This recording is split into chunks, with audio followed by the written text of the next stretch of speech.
Olá pessoal, a ideia da Cluster é trazer a informação a respeito de investimento em startups, novos mercados, nesse momento assim, de queda de juros e de percepção de necessidade de alternativas para o investidor. A noção de investir em startup ela é fundamental. Nós temos que aprender e a nossa ideia é justamente trazer quem entende para qualificar a nossa audiência. Então, hoje nós estamos aqui com o Cícero. O Cícero é empreendedor, é empresário de sucesso, é investidor em startups, tem uma expertise grande na área e vai trabalhar conosco sendo líder de investimentos sindicalizados na plataforma, na Cluster 21. E ele vai nos contar um pouco da experiência dele de vida, começando com da onde despertou a paixão por startups, a experiência prévia profissional. Enfim, vou passar a palavra para o Cícero e ele vai nos brindar com a história. Minha vida é assim, tá? Em termos de startup. E aí, Cícero? Bom dia. Prazer tê-lo aqui. Prazer todo meu, muito obrigado pela oportunidade. Bem, a minha conexão com tecnologia, com startup não é muito longa. Foi mais ou menos há uns 5, 6 anos atrás que eu tive o primeiro contato com esse mercado, ecossistema de tecnologia, startup. Mas como a minha formação vem da indústria, eu sempre trabalhei com equipamento que tinha muita eletrônica embarcada e requeria muito investimento em P&D, então eu já tinha algumas nortes de que a tecnologia seria e é hoje em dia fundamental no desenvolvimento de qualquer produto ou qualquer empresa. O primeiro contato que eu tive com o mercado mesmo do ecossistema startup foi voltando em 2015, quando eu me associei a uma startup vinda dos Estados Unidos, um sócio meu, um amigo meu, que era uma startup voltada a análise de complemento de consumo para o varejo. E foi um grande desafio para todos nós na época para compreender primeiro a dificuldade que é de você estar trabalhando no mercado onde é extremamente dinâmico, onde a ideia um dia é, outro dia ela pode se transformar e mudar completamente o rumo da empresa. E principalmente que eu senti na pele foi como a gente fala em inglês, lack of money, a falta de gasolina e de dinheiro para você poder dar os próximos passos. Uma coisa é você desenvolver um produto X com um algoritmo que custa caro para o homem, e outra é você go to market para o mercado, onde também precisa de dinheiro por causa da parte de publicidade e marketing. Mas o que mais me encantou foi a possibilidade de você estar sempre se renovando, a renovação. Então é algo que nós que estamos nesse meio, a gente todo dia tem uma novidade, todo dia temos uma possibilidade de estar entrando em projetos novos e existe muita sinergia nesse mercado, por mais que a gente possa achar que uma startup faz X serviço, a outra faz X produtos, mas no final o que manda a sinergia é da tecnologia. A tecnologia ela está sempre na frente de tudo, né? Pegando um pouco uma carona na tua experiência, uma das coisas que nós aqui na Cluster sempre consideramos que é fundamental é ter a clareza de que a startup é uma empresa e ela precisa de recursos e, obviamente, o dinheiro é fundamental, é uma matéria-prima fundamental para qualquer empresa. Então, do ponto de vista de atração de investimento para essas startups, quais são os pontos assim que tu como investidor e empreendedor, mas principalmente tu como investidor, o que te chama mais atenção quando tu vai analisar um projeto para participar investindo? Eu tenho algumas premissas minhas, né, que no decorrer do tempo eu comecei a trazer para mim. A primeira coisa que hoje eu avalio quando vem uma ideia ou alguma empresa precisando de investimento é quem são os empreendedores. Eu acho isso fundamental, você saber qual é o background, qual é a ideia, se ele está hands-on, está trabalhando e saber tentar administrar a expectativa do empreendedor, aonde ele quer chegar com a ideia, porque a linha é muito tênue de achar que o produto é um unicórnio sem ter lançado e a pessoa também não acreditar num produto que pode virar, digamos, um unicórnio ou uma empresa de sucesso. Segundo, a empresa tem possibilidade, a ideia é escalonável, nós conseguimos replicar isso para que possa ganhar base. É fácil, digamos, passando por um lado de uma empresa que no dia que precisa de um app, de você trazer o usuário. Como que eu vou monetizar a empresa? Isso é principal. Como que vai ser a monetização? Como você vai fazer rentabilizar isso? Porque uma startup hoje, qualquer startup no mundo que tem crescimento exponencial, você precisa no primeiro, segundo, terceiro, 6 meses tem um certo crescimento, depois de 6 meses tem um outro certo crescimento. Não precisa ser em termos de crescimento que a gente vê dessas startups que tiveram muito sucesso, mas ter uma linha de crescimento. E eu vejo também como colocar esse dinheiro na startup, eu como investidor, entendeu? Como que eu vou colocar? Eu vou colocar eu como angel investment, eu, Cícero, pessoa física, colocando, qual que vai ser a minha participação na startup? Vai ser só colocar dinheiro e sentar, ou eu vou agregar? E como que eu vou fazer isso? Se eu vou fazer via uma plataforma de crowdfunding que eu acredito que seja a mais plausível, não só para o pequeno investidor, para o médio investidor, até para o investidor mais arrojado, por ser uma plataforma que te dá garantias e é toda regularizada. Tem CVM, tem compliance, então isso deixa o investidor muito confortável na hora de você fazer um aporte. Então são essas algumas premissas que eu analiso antes de investir em qualquer segmento de tecnologia. Uma das coisas que a gente aqui na Cluster tem discutido é como ajudar para que o nosso investidor saia do investimento, ou seja, realize o lucro do investimento. E aí, por isso que nós colocamos na nossa tese a necessidade da startup aderir a uma governança bastante rígida, que envolve inclusive a auditoria externa de balanço. Então, ok, vamos respeitar as peculiaridades de uma pequena empresa, mas a gente acha que o fato de ter uma governança rígida é uma garantia de porta de saída para o investidor, né? Que o investidor vai realizar seu lucro lá na frente. Como é que tu vê isso? Como é que a questão da confiança nos números da startup, a confiança no modelo de gestão de uma empresa que ainda está preocupada com o desenvolvimento do produto ou serviço? Como é que grau de preocupação o empreendedor que tem que ter e que grau de segurança o investidor pode ter se a empresa atende essas regras? Olha, Sérgio, eu vejo bem a analogia que eu faço muito com startup, principalmente quando vai ali adentrar uma plataforma de crowdfunding, é a mesma coisa que a pessoa for comprar um pedaço de uma sociedade, uma empresa de grande porte. Você precisa ter toda uma auditoria para você saber o que você está entrando. A grande diferença é que uma startup ela ainda está no começo, ela está ainda, sabe, em early stage. Mas você ter uma plataforma onde tenha um compliance ativo, onde tenha uma auditoria externa, que isso ninguém faz, acredito eu ainda, não só a auditoria do compliance, mas externa de uma empresa XYZ contratada para dar confiabilidade nos números, e confiabilidade não só em número, mas no processo, cap tables e tudo mais, para onde vai ser alocado o dinheiro, todo um cronograma de passo a passo, quais são as tomadas de decisões da startup. Isso é extremamente importante, entendeu? Eu, Cícero, pelo menos, já fiz investimento sem ter tudo isso. Sim. E deu certo e deu errado. Agora, hoje, eu falo que todos esses processos são minimização de risco. Você consegue minimizar o risco, entendeu? Muitas pessoas, mas eu vou investir numa startup, não sei se vai dar certo. Concordo, mas quanto mais você minimizar risco, é o melhor. É o melhor. Então, todas essas processos são extremamente importantes. Eu vejo muito bons olhos, principalmente a parte da auditoria externa, porque vai estar validando o trabalho não só da plataforma de crowdfunding da Cluster 21, como da startup que está dentro da plataforma Capitão. A questão da diversificação do risco, porque eu vi que tu tens aí o apetite por startup, mas tu tem uma carteira de interesses, né? O investidor pode, apaixonando-se por uma startup, ele pode abrir mão da diversificação, ou é sempre prudente para qualquer investimento realizar a diversificação consciente? Como é que tu vê a questão da diversificação para startups? Eu vejo assim, eu trago para a minha vida, né, a diversificação principalmente para a parte do investidor, né?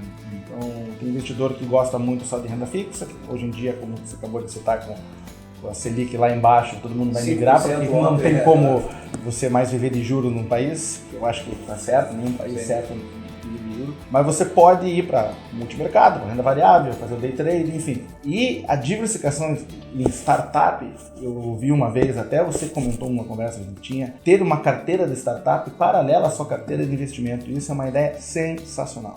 Eu acho muito plausível, porque além de você ter uma carteira através eu sempre vou dizer, através de uma plataforma de crowdfunding. E por que eu digo isso? Porque esse crowdfunding é dívida convertida. Se eu não quiser realizar em equity, eu recebo o dinheiro com juros já fixados. Então não deixa de ser um investimento. Sem dúvida. É. Então eu posso ter essa diversificação no meu portfólio, nos meus investimentos, porque se eu tenho 5 startups, uma delas dá um boom e consegue escalonar, o ganho é exponencial. Ele compensa completamente. A nossa tese é se alocar 5% e diversificar em 5 papéis é suficiente para mexer em todo o resultado. E, Sérgio, é muito interessante que as pessoas ficam... a palavra crowdfunding até é novo, realmente relativamente novo no mundo inteiro, mas no Brasil as pessoas não conseguem muito compreender, e eu achei uma definição muito certa. Uma oferta pública de ação com uma empresa pequena. Exatamente. Nada mais é que um IPO que se faz em bolsa, em B3, Bolsa de Valores, em empresas enormes, é uma oferta pública de ação em empresas pequenas com potencial. Exatamente. Então é muito legal. Eu creio que vai crescer, está em tendência de crescimento.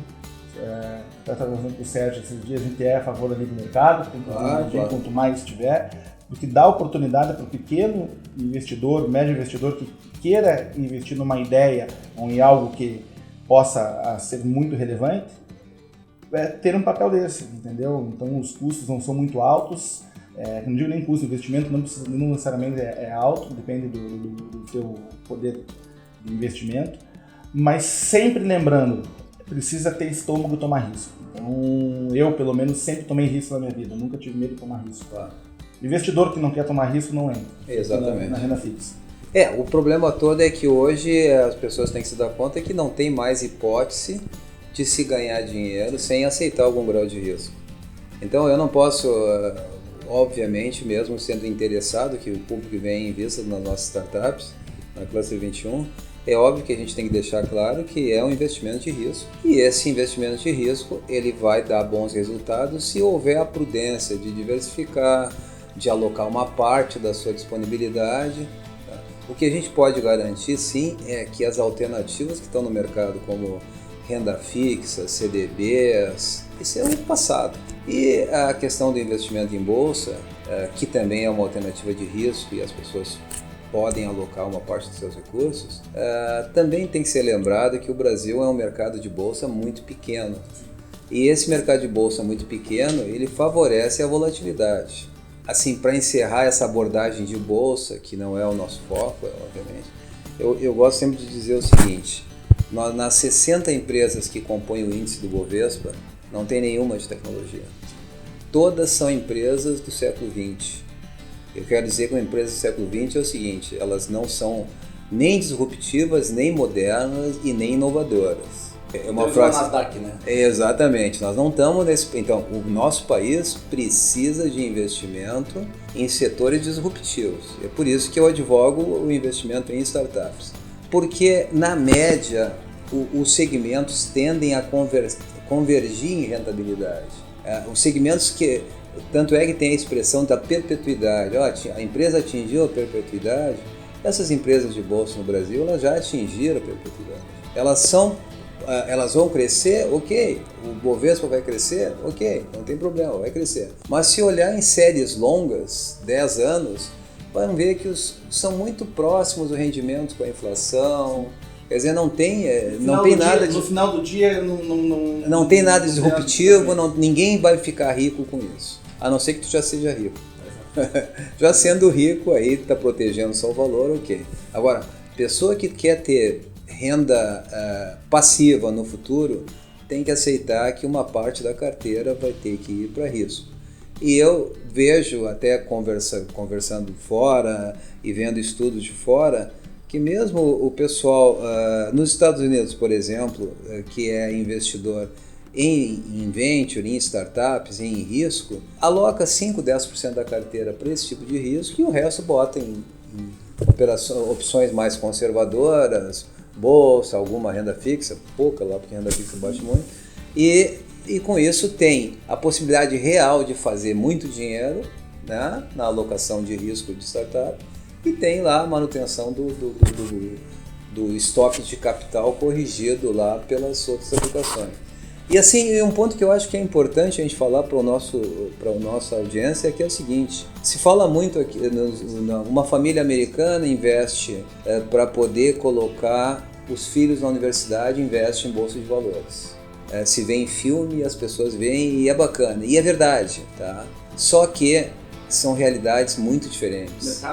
Mercados muito diferentes. O número de empresas listadas aqui é muito pequeno e é a metade do que era há 30 anos. Sem contar que as 5 maiores detêm mais de 30% do então é uma bolsa que tem volatilidade, então ela tem que ser encarada como com as restrições de Brasil. Todos os investimentos. O investidor tem que ter noção de que ele vai investir, se for um investidor médio, inclusive, não estou falando do super investidor, que esse sabe muito bem onde vai colocar o dinheiro.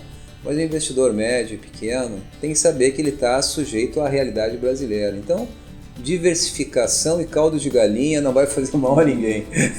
Esse é o ponto que eu acho que é importante tratar. Eu queria voltar rapidamente no que você me perguntou, pequena, digamos, agora eu vou me colocar como não só investidor, como tendo uma startup, como aconteceu. Qual foi a grande dificuldade de captação de dinheiro antes de nós conhecermos uma plataforma de crowdfunding? Nós não sabíamos por onde começar a fazer o valuation, como fazer, quanto que vale a ideia e por que essa ideia vale tanto. E você, o empreendedor com startup procurando uma plataforma de crowdfunding, não é que ele procurar, ele vai entrar na plataforma. A plataforma como a Cluster 21 tem uma análise extremamente séria, principalmente de ideia de empreendedor e de aonde pode chegar, para poder chegar num valor da empresa, num valuation, para poder saber quanto vai captar. Exatamente. De recurso e para que esse recurso vai servir. Então é tudo amarrado como se fosse um elo no outro. Eu quero captar 10%, $1 milhão por 10% da minha empresa. Beleza. O pessoal aqui da Cluster vai fazer uma análise e ver se é plausível, se é real isso. Porque muitas vezes nós vemos pessoas falando em valuation, mas valuation chutando números. E isso não acontece numa plataforma de crowdfunding, justamente porque tem CVM, porque a seriedade é muito grande. E para poder fazer com que a coisa seja séria, escalonar, precisa de uma análise criteriosa. É verdade. Então, esse é um ponto muito interessante de plataforma crowdfunding.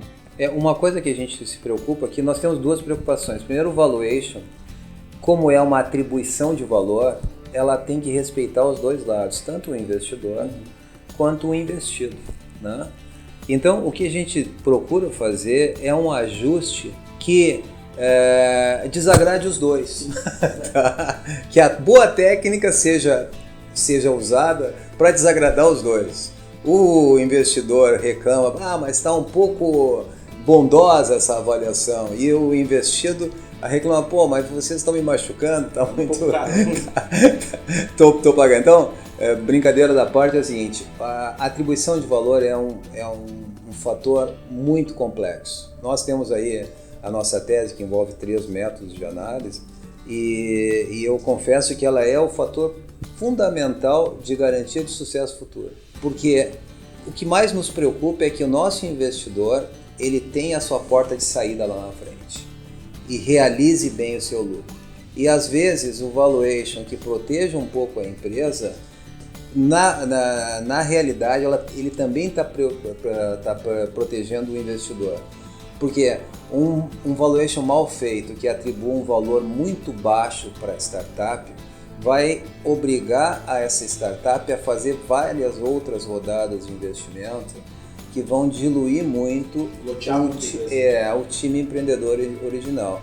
E lá na frente, na hora que se chegar num fundo de venture ou fundo de equity, os próprios investidores que acompanharam a empresa vão ser prejudicados, porque pelo excesso de movimentação no cap table, a empresa pode até ser um pouco desvalorizada. Então a gente tem esse cuidado de fazer uma análise técnica bastante cuidadosa, tá? Que não deixe o investidor inicial tão feliz assim, mas também não deixe o investido tão feliz assim. Essa é a boa técnica. E se faz o valuation também acima da realidade, fica complicadíssimo, não sai. Exatamente, não sai. Fazer um downgrade no valuation depois é muito ruim. Os americanos falam o seguinte, que é melhor, se for para errar, erra um pouquinho para baixo no valor da companhia, porque na próxima rodada isso se corrige. Mas ainda assim tem que ter o cuidado, é técnico, porque envolve técnica, mas também tem um pouquinho de arte. Né? E aí nessa hora, assim, a minha ausência de cabelo me dá um pouco de prudência na análise. Tá? Esse é o negócio. Mas assim, para encerrar isso, que mensagem tu daria tanto para o empreendedor quanto para o investidor em startup? O que eu costumo dizer, é o que eu tenho como princípio para mim, né? Acreditem, né? Uma ideia vem sempre da premissa de acreditar. Se precaver, que é minimizar risco, e diversificar. Então, em termos de rentabilidade, diversificar, como já tínhamos comentado antes. Não adianta só colocar, como meu avô sempre disse, esse é um ditado popular, colocar todos os ovos em uma cesta só. Muitas vezes não é conivente fazer isso.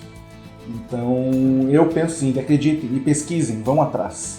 Eu acho que a informação está aí. Se fizer uma pesquisa bem feita, consegue aprender sobre vários assuntos. Não precisa ser um expert em tudo, mas você saber o que está acontecendo no mercado, saber que tem empresas com potencial para crescimento, que tem empreendedores sensacionais com potencial de crescimento. E se você está capitalizado ou tem um recurso que destina para investimento, acredite porque não é o futuro, é o presente. Nós estamos vendo que cada dia aparecem unicórnios novos no Brasil, empresas sendo compradas por fundos, tanto de equity como VCs, e empresas captando em rodadas de crowdfunding. Então é uma realidade que é muito nova para todos nós, mas eu creio que quem estiver surfando desde o início vai surfar umas ondas muito boas nesse mercado. Nós acreditamos também e a gente agradece ao Cícero ali pela presença e qualquer informação no que tange a investimento em startups, a gente está aberto a informar o público. A nossa plataforma Cluster 21 tem muita coisa sendo exposta, temos hoje 6 rodadas de investimento. O modelo é um modelo regulamentado pela CVM e nós também temos a nossa plataforma de conteúdo, que é a Cluster News. Então, aguardando sua visita. Ok? Obrigado. Obrigado.